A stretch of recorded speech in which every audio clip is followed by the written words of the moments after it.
Buenas tardes.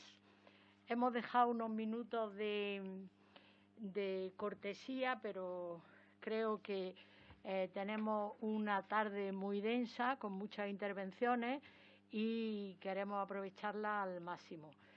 Esta jornada el primer tema es la universalidad, que es aquello que perdimos claramente desde el 2012 y hay una larga batalla para recuperarlo y por ver las consecuencias que ha tenido. Y aquí lo que pretendemos también es analizar en qué situación estamos actualmente para recuperar la universalidad en nuestro sistema sanitario público. Participan tres ponentes. Primero hablará Carlos Mediano, que es presidente de Médicos Mundi Internacional. Hablará en primer lugar. A continuación, María Fernández García, presidenta de SENFIC y miembro de REDER. Y Francesc Xavier Erilla Ciuro, diputado de Esquerra Republicana de Cataluña y miembro de la Comisión de Sanidad del Congreso. Ellos van a intentar aproximadamente ceñirse a un tiempo de 15 minutos. Si lo hacen menos, pues queda más tiempo para poder participar las personas asistentes.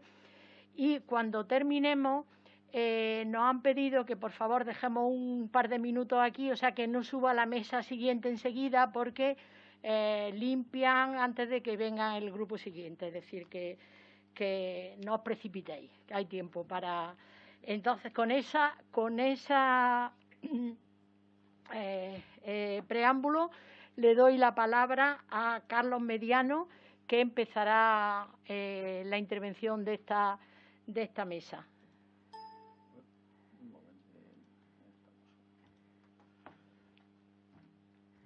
Bueno, pues muchas gracias por invitarme a estas jornadas.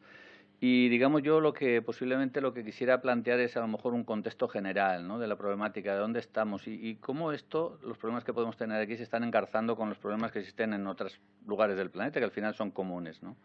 Y bueno, quizás luego pues os plantearé un par de reflexiones sobre por dónde podríamos seguir. ¿Y esto qué es? Vale. Primero de qué estamos hablando, ¿no? Cuando hablamos de sanidad universal, bueno, la definición de la OMS, la OPS, hablamos de garantizar que todas las personas y comunidades tengan acceso a servicios de salud, sin discriminación de ningún tipo y sin sufrir dificultades financieras. Esto está muy relacionado con este cubo famoso de la cobertura sanitaria universal, que habla de más personas para el sistema, más servicios para las personas y menos pago individual, porque ese pago empobrece a las personas y, de hecho, hay más de 90 millones que cada año se empobrecen por sus gastos en sanidad, ¿no? Lo único que también tenemos que tener en cuenta, y desde nuestro punto de vista como Medicus Mundi, tenemos que tener en cuenta un poco también que la atención sanitaria está dentro de otros muchos determinantes de la salud de las personas, no solamente la atención sanitaria, sino que tenemos que plantear, y tal y como promueve los Objetivos de Desarrollo Sostenible, que también aquí los tenemos que cumplir, ¿no?, de una manera integral e integrada, trabajar la salud, ¿no? La cobertura sanitaria está dentro del objetivo 3 y lo que nos dicen es que tenemos que trabajar con todo lo demás, con género, con ecología, con muchas otras cosas, ¿no? Entonces, digamos, de alguna manera la atención sanitaria está dentro de algo más grande que deberíamos trabajar para mejorar la salud y tiene mucho que ver con modelos políticos y sociales que tenemos. Bien, si ustedes me preguntan cuál es el mayor problema de salud en el mundo, pues les tengo que decir que no hay ninguna enfermedad. El mayor problema es la inequidad. Y la inequidad es la desigualdad injusta y evitable. Cada día mueren 830 mujeres por problemas de embarazo y parto, que eso no es una enfermedad. Y 14.500 menores de 5 años. Y el 80% de todas estas muertes son evitables. ¿Qué quiere decir? Que tenemos el conocimiento, sabemos además dónde pasa, ¿no?, y podríamos solucionarlo, pero no lo hacemos. Es verdad que hemos mejorado mucho estos 20 últimos años, pero falta mucho por hacer. Y, de hecho, estas muertes no se distribuyen en el mundo uniformemente. Aquí pueden ver la diferencia en mortalidad infantil entre Nigeria y España. Es, bueno, un menor o una menor de 5 años de Nigeria tiene 120 veces más de probabilidad de morir que una menor de aquí de España, ¿no? Tenemos que el 85% de las muertes prematuras por enfermedad no transmisible se dan en países de renta media o baja, cuando pensamos que solo son enfermedades nuestras. Y básicamente, pues hay casi la mitad de la población que no tiene acceso a servicios básicos de salud. Eh, una discusión sería qué es un servicio básico de salud, ¿no? Y luego también quisiera plantear otro de los grandes problemas que yo creo que también están aquí encima, ¿no? La escasez de personal sanitario en todo el planeta, ¿no? Y aquí yo sí que quiero recordar que hay un código de conducta de contratación que tenemos que tener muy presentes para no, digamos, vestir un santo y desvestir otro, porque lo que se está pasando, y en África nos está pasando mucho, es que pues hay personal sanitario que vienen a nuestros países a cubrir los huecos o necesidades que nosotros tenemos, pero sus países se quedan sin nadie para cubrir esa necesidad. Y sobre todo está pasando cada vez más en los países más frágiles. Entonces, esta inequidad no hemos conseguido acabar con ella. Hemos mejorado indicadores globales de salud, esperanza de vida, mortalidad materna e infantil, pero sin embargo lo que no hemos conseguido es disminuir esa inequidad, esa diferencia entre las personas más enriquecidas y más empobrecidas. ¿Y esto tiene que ver con nosotros? Pues sí, porque también aquí sufre esas inequidades. Y bueno, ya saben ustedes el famoso mapa del metro de Londres. Aquí hicimos un estudio en el País Vasco, donde también había una gran diferencia con OPIC, había una gran diferencia de esperanza de vida entre bueno, personas universitarias y que no lo fueran, ¿no? Y aquí también tenemos que tener otra reflexión. O sea, el sistema sanitario hemos dicho, no es lo único para acabar con la inequidad, por supuesto. Pero depende del sistema sanitario que tengamos, vamos a fomentar o no vamos a fomentar la inequidad, o más o menos, ¿eh? O sea, es importante tener un sistema sanitario que piense que la equidad tiene que ser el centro de su trabajo. Tenemos grandes retos globales y a mí me gustaría también que se planteara una reflexión de cómo los sistemas sanitarios van a afrontar estos problemas. Estamos hablando de cambio climático y salud. Por ejemplo, los sistemas sanitarios, si se juntaran todos los sistemas sanitarios del mundo, serían el quinto país que más emisiones de CO2 emitirían al aire, ¿no? Con lo cual, tenemos una responsabilidad como sistemas sanitarios, pero también cómo afecta a la salud el cambio climático, cómo va a afectar a los profesionales sanitarios. Hay algún estudio en Australia que hay zonas que por excesivo calor los profesionales sanitarios no quieren ir, con lo cual existe escasez, ¿no? Pero esto es un problema que nos va a preocupar también, no solo a Australia, nos preocupará a todos nosotros. Tenemos otros problemas, la resistencia antimicrobiana, el tema de nuevas pandemias, el tema de la digitalización y la comunicación de la salud, como hemos visto en esta pandemia de la COVID. O sea, son problemas globales que los sistemas sanitarios van a tener que enfrentarse de alguna manera y tenemos que ver cómo y con qué herramientas. Lo que está muy claro es que la gobernanza en salud en este mundo, desde nuestro punto de vista, está algo debilitada.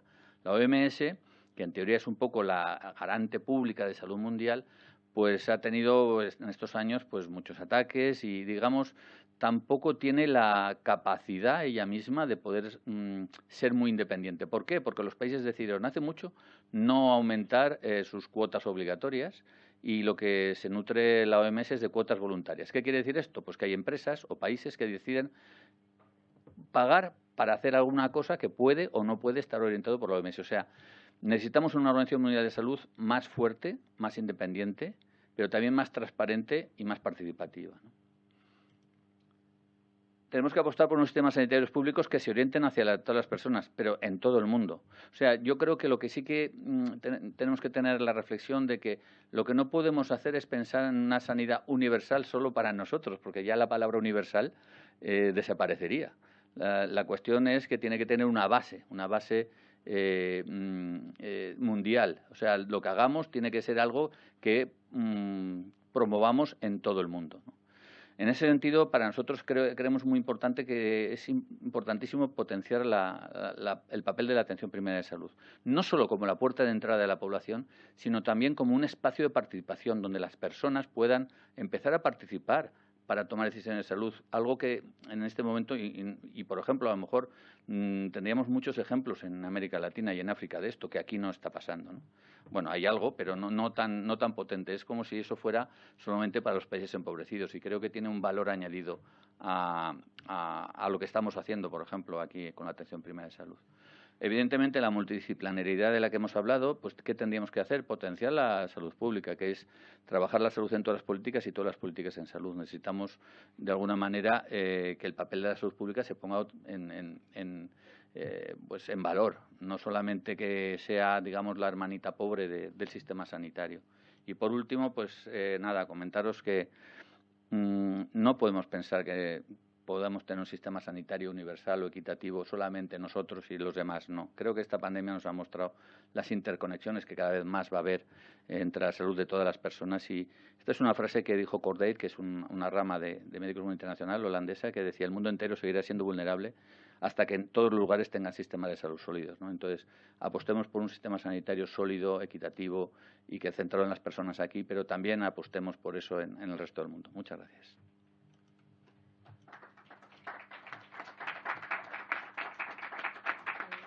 Muchas gracias, Carlos. María, comienza tu intervención. Vale. Este ratón va un poco.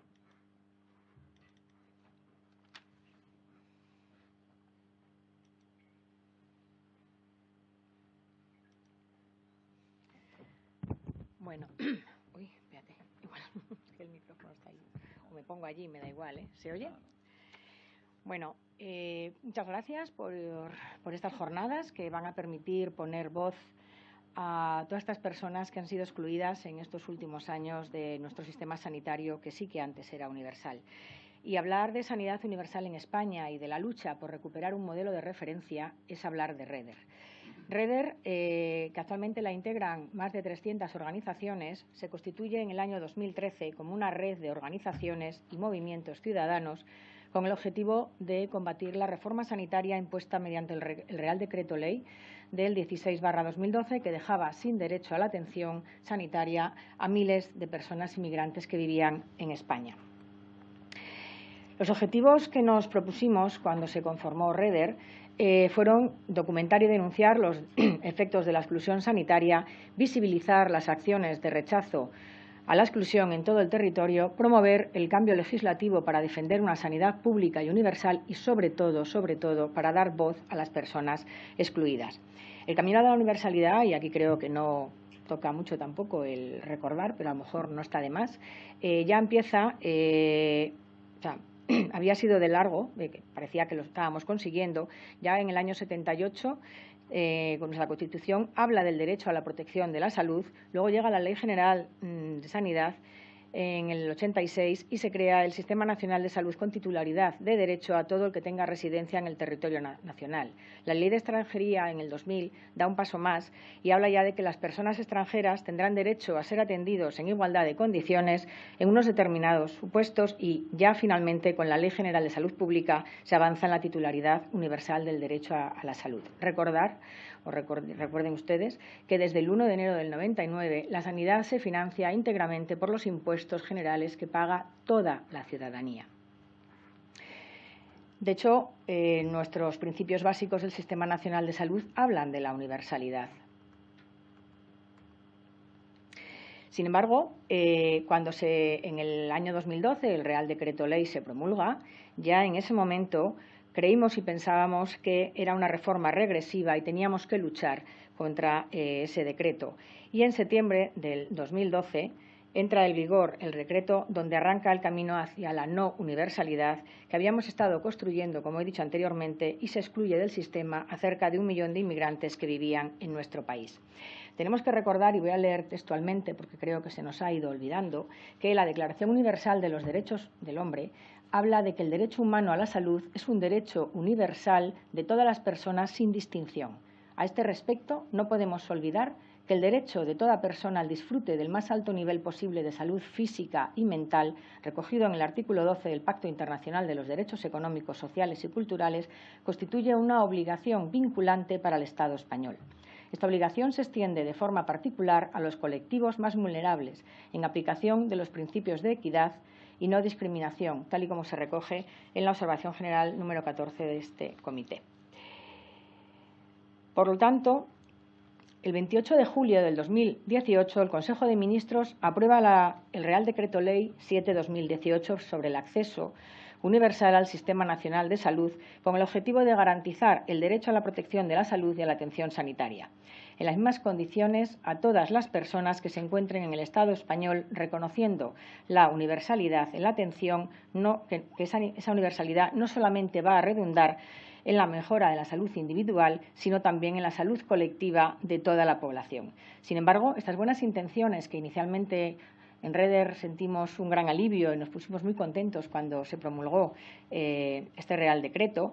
Estas buenas intenciones no se vieron debidamente correspondidas en la articulación de la norma. Nos reunimos en muchas ocasiones con el Ministerio y durante el proceso de elaboración de dicho Real Decreto, pero sin embargo nos dimos cuenta de que existían importantes carencias, lagunas y omisiones en el texto que permitían la persistencia de múltiples situaciones de exclusión. Y 3 años después hemos podido documentar desde Reder 5.059 casos de exclusión, de los cuales 2.460 se corresponden al periodo de pandemia. Así pues, con intención de modificar cambios normativos, el 19 de octubre del 2020 se anuncia la apertura de un proceso de consulta pública previo a la elaboración de un anteproyecto de ley de medidas para la equidad, universalidad y cohesión del Sistema Nacional de Salud, con el objeto, entre otros, de garantizar esa homogeneidad en el procedimiento, ampliar la cobertura sanitaria en nuestro país a los colectivos que habían sido privados de esa cobertura en el momento actual. Las organizaciones que formamos Reder, que habíamos, como he dicho antes, recibido este anuncio con esperanza, volvimos otra vez a confiar que este anteproyecto de ley, que llevábamos pidiendo durante años cambios urgentes en la normativa, nos permitiese definitivamente consolidar un sistema sanitario pleno y verdaderamente universal. Y empezamos de nuevo a participar en la elaboración de un extenso documento con una serie de propuestas legislativas esenciales y específicas a nuestro parecer, pero nuevamente volvemos a encontrarnos que no han sido debidamente incorporadas en este anteproyecto, aunque sí que hemos visto que hay una serie de tímidos avances. Por lo tanto, lo que queremos traer aquí fundamentalmente es aquellos puntos que queremos resaltar incluyan realmente en ese texto, el anteproyecto de ley, queremos que recojan estas modificaciones. Y el primero hace referencia a la persistencia de la distinción entre la titularidad y tenencia de derecho, puesto que queremos insistir nuevamente en que esta distinción resulta discriminatoria y se han adoptado sin motivación legal alguna, pues no estaban contemplados, de hecho, en el anterior Real Decreto, que si antes nos parecía mal, el 18 parece que incluye algunos aspectos que todavía nos han parecido que están peor. En un segundo punto, hace referencia a la limitación de la exclusión a una cuestión de falta de homogeneidad. Y en este sentido, el criterio para reconocer el derecho entendemos que debe de ser la voluntad de permanencia en España, algo que se puede demostrar por diversas vías, que van desde el empadronamiento, que era un criterio que se aplicaba hasta el año 2012, o bien los certificados de escolarización de menores a cargo o los informes de trabajo social o de organizaciones sociales. Otro punto que nos parece muy importante es a quién va a estar dirigida esa protección de derecho. El texto del anteproyecto aprobado por el Consejo de Ministros recoge que el derecho a la protección de la salud y la atención sanitaria de las personas extranjeras no registradas ni autorizadas como residentes, en especial, va a ser atendidos en los siguientes supuestos. Supuestos de urgencias por enfermedad grave o accidente, en cualquiera de sus causas, continuando dicha atención hasta la situación de su restablecimiento integral. A las embarazadas en el embarazo, parto y porperio, a los menores de 18 años, y esto era una de las recomendaciones fundamentales que nosotros veníamos haciendo y demandando años anteriores. Y en este sentido lo valoramos muy positivamente, pero creemos necesario alertar de un riesgo importante, y es que, como queda recogida esta protección, el redactado puede abrir de nuevo puertas a interpretaciones restrictivas, tal y como ocurre actualmente en algunas comunidades autónomas, y lo hemos podido comprobar. Y con respecto a las urgencias, si bien es muy positiva esa mención de que se tiene que atender hasta la continuidad en la atención hasta el restablecimiento integral, recomendamos que en la norma se especifique de forma clara que dicho restablecimiento se va a producir hasta el alta médica, no hasta que se le da el alta en la hospitalización. Y por otro lado, la pandemia de la COVID-19 ha abierto una clara brecha también, porque hemos visto que es imprescindible que se incluyan las enfermedades relacionadas con salud pública, enfermedades infectocontagiosas o enfermedades de salud mental como enfermedades de especial vulnerabilidad. y que deben recibir atención sanitaria igualmente con respecto a los fondos públicos en cualquier caso.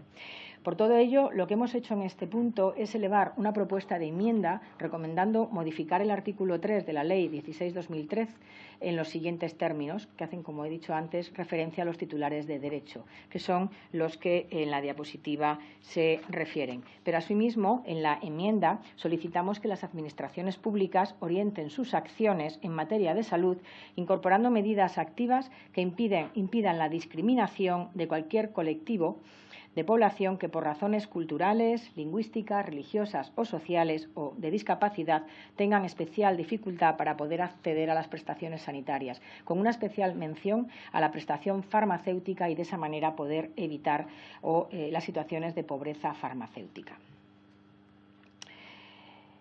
En otro lugar, también hay otra parte del anteproyecto que hace referencia a la posibilidad de expulsar a las personas del sistema sanitario en el artículo 3 bis, en donde entendemos que hay una falta de garantías que ampara estas prácticas excluyentes.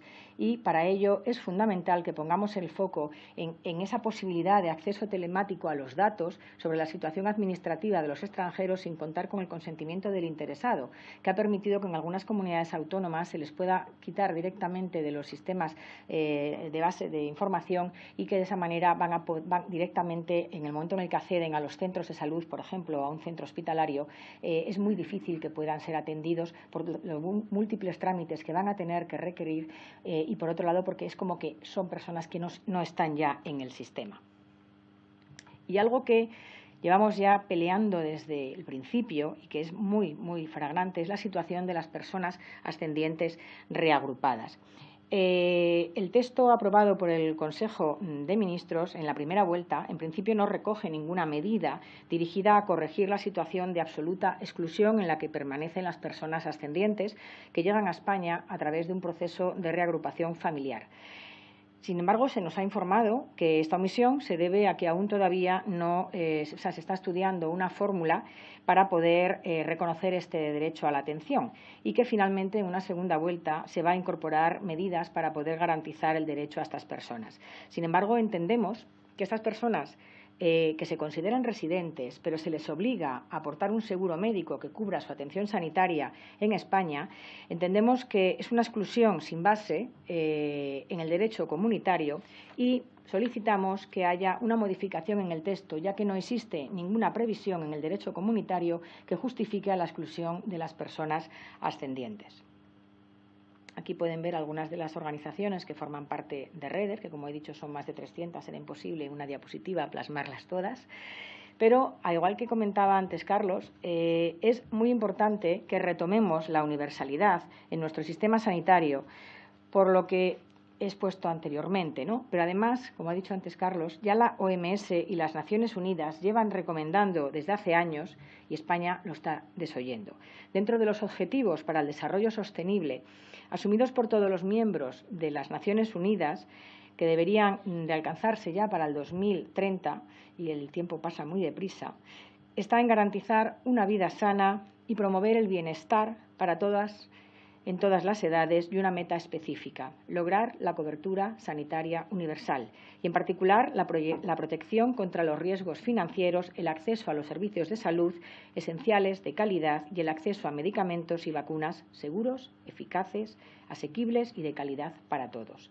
Por lo tanto, muchísimas gracias por el compromiso con una sanidad pública y universal y gracias por su atención y para poder trabajar conjuntamente todos en retomar la universalidad en nuestro sistema sanitario. Ahí les dejo mi contacto por si necesitan algún tipo de aportación y lo que ustedes vean. Muchísimas gracias.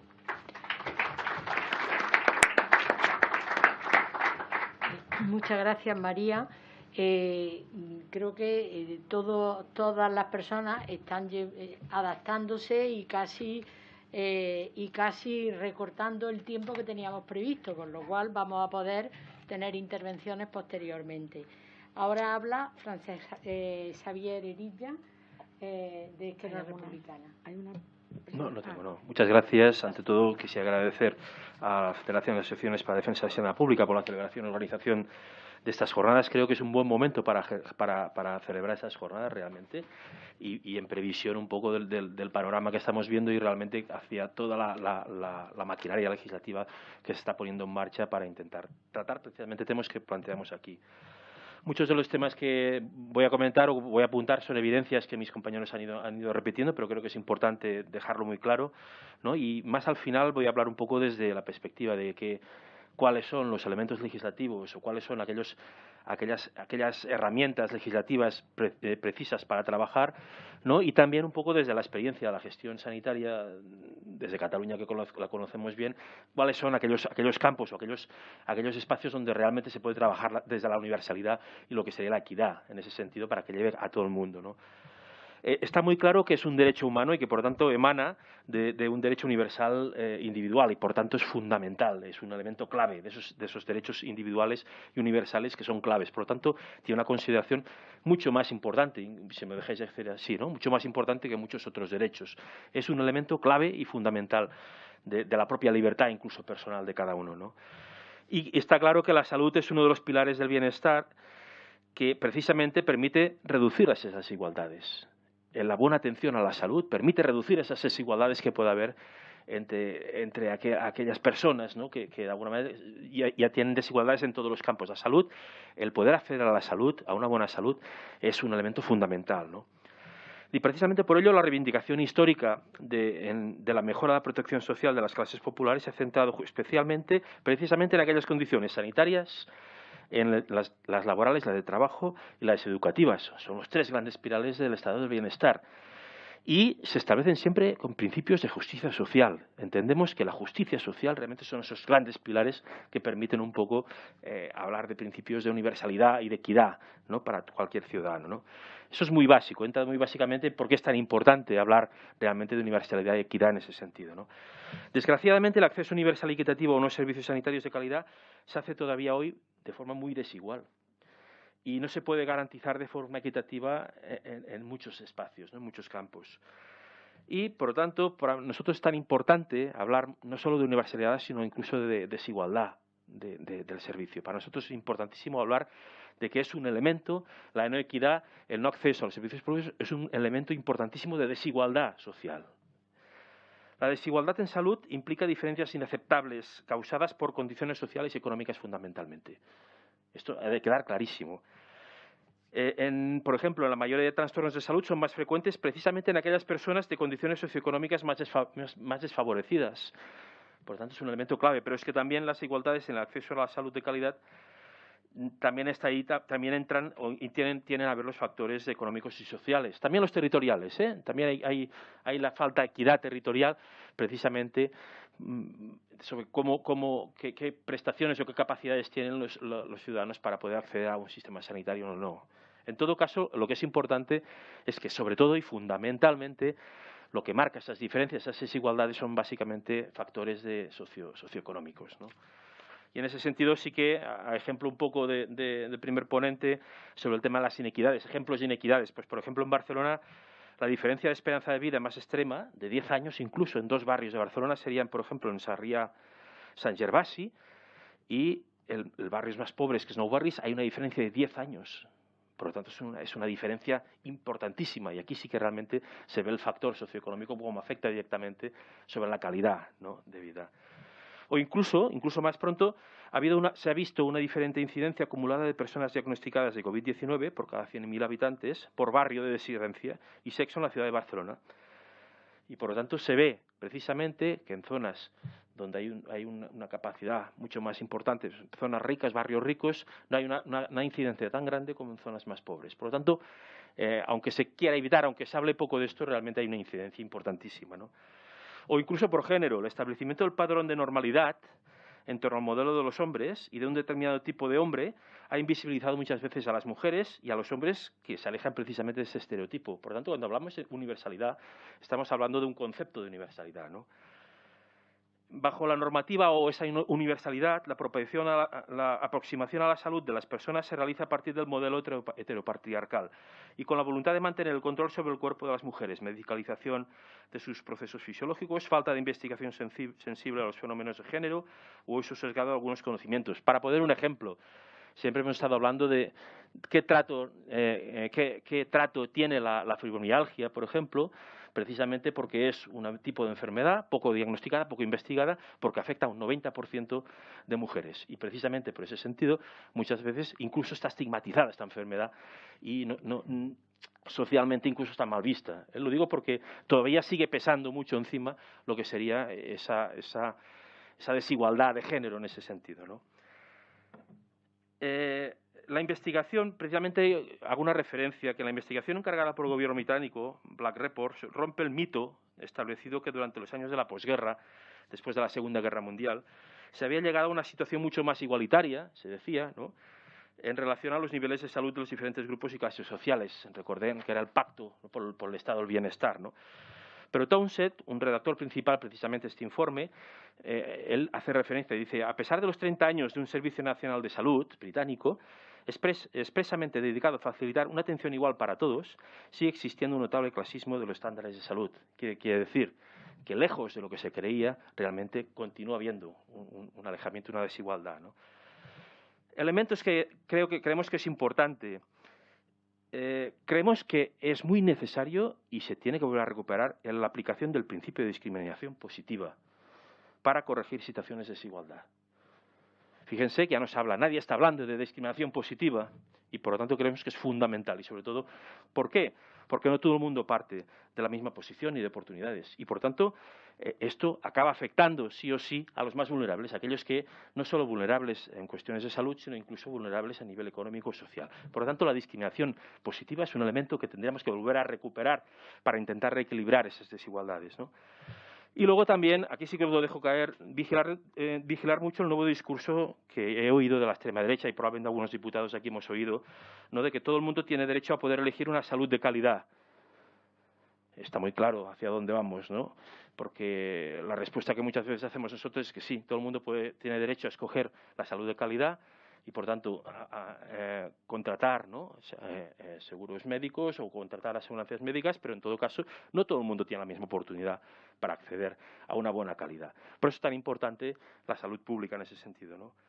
Focalización. Nosotros creemos desde nuestro partido, y lo hemos ido comentando también con varios diputados, que es fundamental algunos elementos tener en cuenta. La atención primaria y la salud mental en el marco de la atención comunitaria. Es donde realmente es la trinchera, la primera trinchera donde realmente se atiende directamente a lo que serían estas desigualdades, a ese sector, a toda la población por igual en ese sentido, ¿no? Una mayor inversión, tanto en los presupuestos del Estado como de las comunidades autónomas. Tiene que haber una priorización en ese sentido, ¿no? Y, sobre todo, también una mejora en las condiciones laborales del personal sanitario, que este es otro de los grandes problemas que tiene el sistema sanitario nuestro. Son tres elementos que para nosotros son fundamentales, ¿no?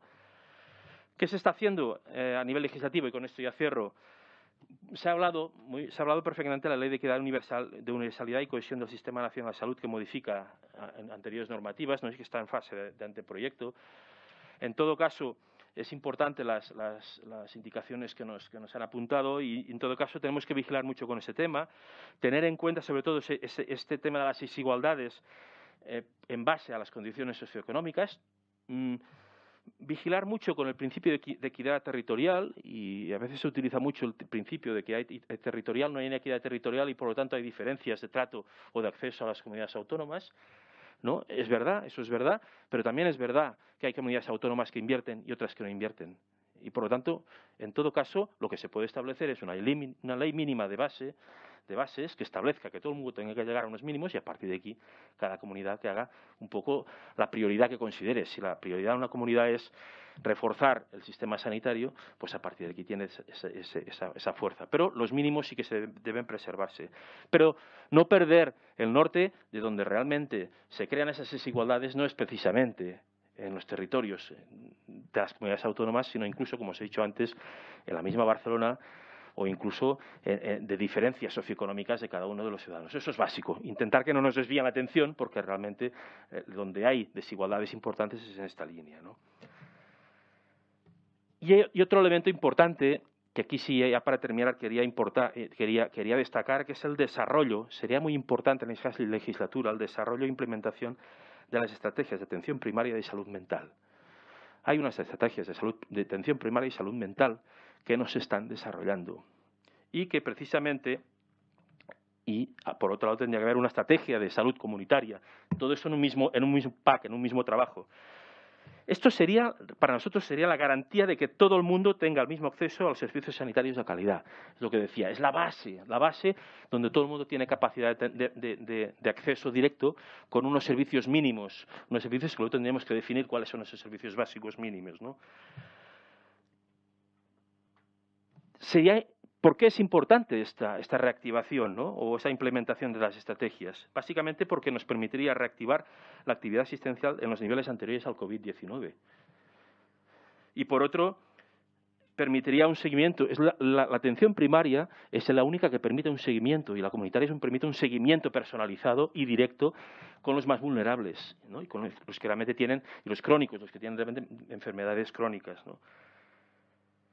Y otro elemento importante sería también que la implementación debería centrarse en una gran parte sobre todo en el tema de la financiación, el aumento de las plantillas de personal sanitario y las mejoras laborales. Vuelvo a estar en lo mismo que he comentado antes. Por lo tanto, son dos aspectos o tres estrategias que no se está hablando en esos momentos, cuando realmente son, lo que digo yo, los pilares, ¿no? La trinchera, la base de fundamentación de todos los sistemas sanitarios actuales, ¿no? Esto es importante porque se habló mucho en el Pacto para la Reconstrucción, en la Comisión para la Reconstrucción, de que era fundamental que tenía que haber un acuerdo entre sociosanitario y primaria y salud mental y trabajar desde la comunitaria, ¿no? Porque eso era básico, porque era el fundamento, ¿no?, del sistema sanitario.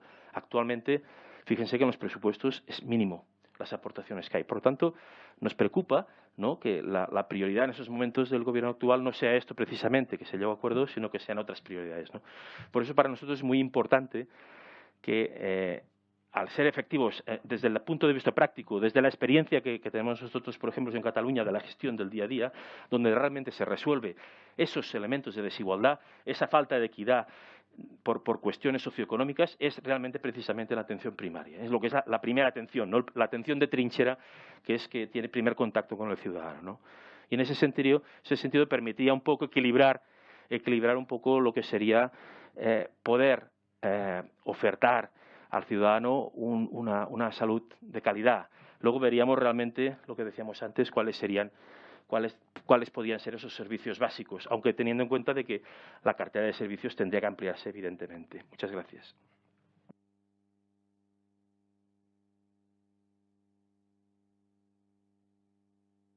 Muchas gracias, Francesc Xavier. Ahora yo creo que hay una parte que es coincidencia de planteamientos básicos y tenemos, pero cada intervención tiene unos matices diferentes. Yo creo que sería el momento de que si entre las personas asistentes quieren intervenir, quieren discutir, tenemos un margen de tiempo interesante porque se han ceñido a los tiempos, ¿no? O incluso entre ellos mismos, si quieren establecer algún tipo de debate, tenemos esa posibilidad. Por lo tanto, está abierto a quien quiera participar. Araceli.